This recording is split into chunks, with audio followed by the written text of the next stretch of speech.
review. Today we are gonna compare the two Deadpools that I have, Dusty Deadpool and the regular Deadpool from Deadpool 1. Let's take a look at the hands here. Pretty much the same. Even expressions and all that stuff. You can only find this kind of expressions of hands on Deadpool. Normally you wouldn't get this, like like the gun hand, like the OK sign. Normally it's like fisted hands, open palm hands. That would be it. But in Deadpool, very animated. Speaking of animated, in terms of eyes, the one on the left, Dusty Deadpool, the one on the right, regular Deadpool, pretty much the same. Expressions, the wide-eyed, the kind of small eyes, like the mad eyes and all that stuff, pretty much the same. As far as accessories, you got this necklace from Deadpool 2, which it suppresses his powers, and I believe this is from the Time Machine. I haven't seen Deadpool 2. I've seen it, but I didn't care that much what they're called. You got his knife that he puts on his boot. You got the two handguns and his sword in here, which is it has some weathering and obviously pretty dusty compared to the regular one. Even the knife, you see the knife here, you see the handles. It does look nice. It's made out of plastic, nothing die cast here whatsoever, but you can see the pair of guns that he does have, and the sword. Yes, they are identical. However, the paint application is different because it got dusty and all that stuff. The one on the left, and even you can see even on the knife, they could have kind of cheaped out on this, but they put that like white paint dusting on it, so it does feel like, hey, you got dirty and all that stuff. Even on the guns, same guns, same mold, all of them, but obviously the Dusty Deadpool one came with that necklace and all that stuff. So stands, Deadpool, the Dusty one, I feel like has a better stand because it doesn't come with this. Like design wise, sure, the first Deadpool, I didn't even remove the plastic there, but it's too big. It is too big. Plus, again, I hate that waist grabber thing. Again, I can't express this enough. I've had so many figures with that, and I just absolutely dread it.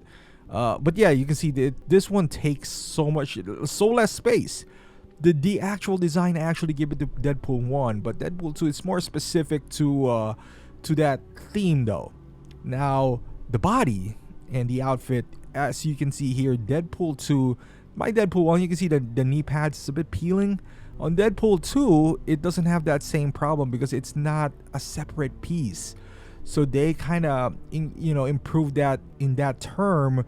But you can see the actual clothing on Deadpool 1, it's more like pleather type compared to Deadpool 2, which is more like a fabric.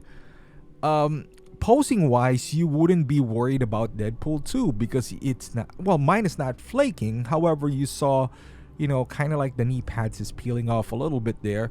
But in terms of visuals, I would say without moving it, obviously Deadpool 1 or the red Deadpool has a little bit of an edge because it feels more authentic compared to Deadpool 2 in terms of practicality, like movement wise.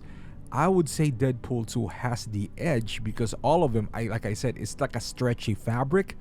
And not only that, once you remove, I know in Deadpool 1 this was an issue in the first releases, the sleeves are kind of tearing up because when you replace the hands and all that stuff, it's not big enough or it's not tight enough. That's not a problem with Deadpool 2. That has been solved. But overall, I like the material of Deadpool 2. It's just on pictures and doing all that stuff, it doesn't seem authentic compared to Deadpool 1. That's the only thing. But other than that, more practical use, I would give it to Deadpool 2 for sure. But yeah, you see all the paint differences here. Head sculpt, pretty much the same. I just want to show you, it's the same mold. They're both plastic.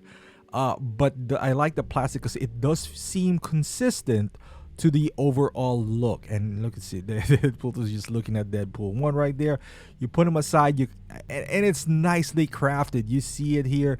You can see the ear. Like it feels like an actual tight mask that he's wearing, that you can see, the ear popping out in there, and you see some folds and all. He almost fell too. But on the back, the paint application of Dusty Deadpool is just nice. It's nicer. They put more effort to it, I would say. In Deadpool 1, hey, it's no joke, but I would give the edge to Deadpool 2. My final thoughts, do you need both? You don't. No one does. Honestly, this is one of those things where I saw Dusty Deadpool for really cheap, and I'm about to pick up Cable, so I was like, why not? Why not get him? It's not that expensive, so I do have another Deadpool to play around with.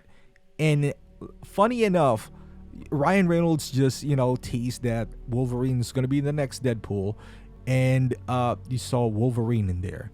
And guess what he was wearing? This outfit, the Dusty Deadpool. So I was like, perfect timing. If I can just get a head sculpt of the next, but who knows, right? Like, you can wait for the next Deadpool movie. Who knows when that's gonna be released? And then after it gets released, how many more years before you can pick up the Hot Toys? Normally it's around a year and a half. Maybe it would change, maybe it wouldn't, but nonetheless, I like both. If you have the opportunity to pick up one, of course the red one is more iconic, but the Dusty is no joke. It's fun. It's fun to play around with it.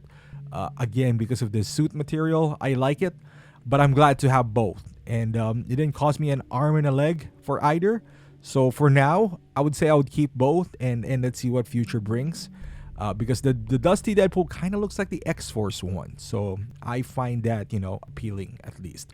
So thank you for watching. Let me know in the comments how you feel about this too. Or if you have both figures or just one, let me know. Thank you for watching, and I'll see you guys in the next video.